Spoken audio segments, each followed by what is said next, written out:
Hello, welcome to Double Springs, Alabama.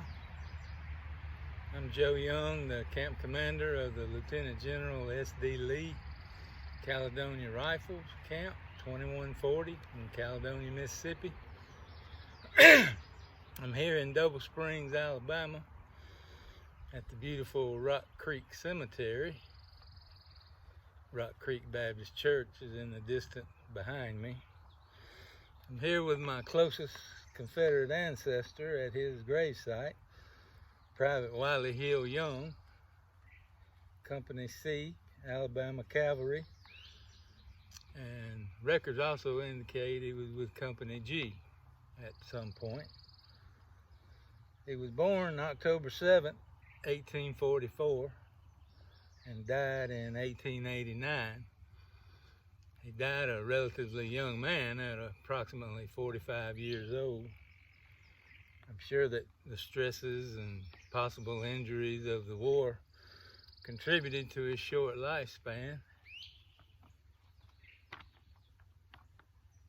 Another thing I want to touch on is the fact that, as far as I know, Wiley didn't own any slaves, so he didn't join the Confederate Army to go defend slavery. He joined to go protect his homeland because it was being invaded by Yankee invaders. My personal opinion about the War for Southern Independence is that the main cause of it was the same as the cause of every other war in our history. And that's money and power. Those two things will get you in a conflict quicker than anything.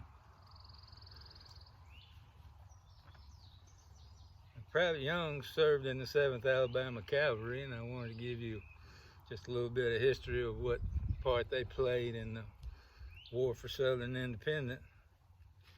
The 7th Alabama Cavalry Regiment was organized at New Bern on the 22nd of July, 1863, raised as part of the brigade of General James H. Clanton.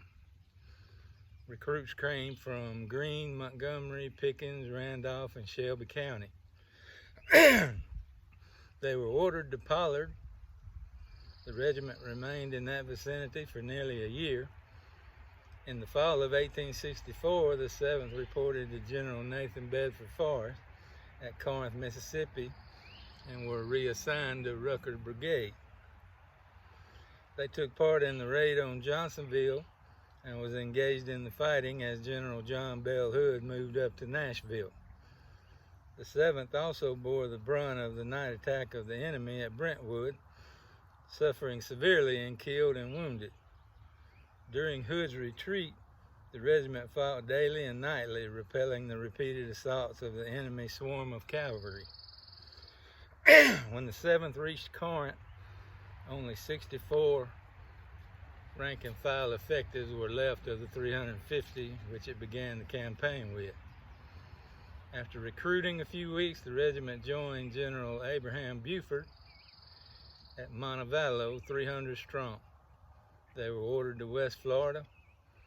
The 7th reached Greenville, then turned and confronted Union General James Wilson's corps from Benton to Girard, fighting and obstructing his march. At Girard, the regiment was in the line and took part in the last fighting of the Great War. It moved by way of Dadeville and Wetumpka and surrendered at Gainesville on the 14th of May, 1865.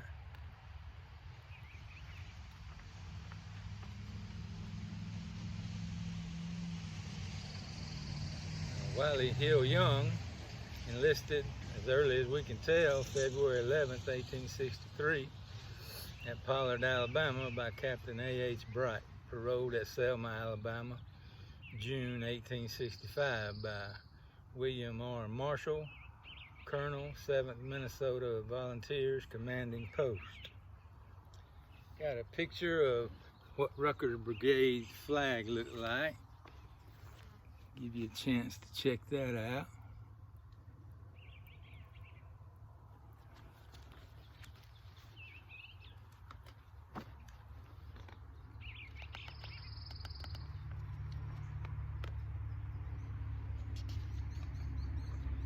And the inscription on the flag translated is fortune favors the brave, bold, and the strong. So as you're looking for something to do during these times of social distancing and trying to stay away from the coronavirus, as you can see, there's nobody out here in the cemetery to bother you, and there's a cemetery pretty close to just about all of us that either has your ancestors or some unknown soldiers in it, whether they be U.S. or Confederate. We don't know them all, but we owe them all, so I encourage you to get out to the cemeteries and see the soldier stones and maybe leave a flag and some flowers, whatever it takes. Thank you. We'll see you next time.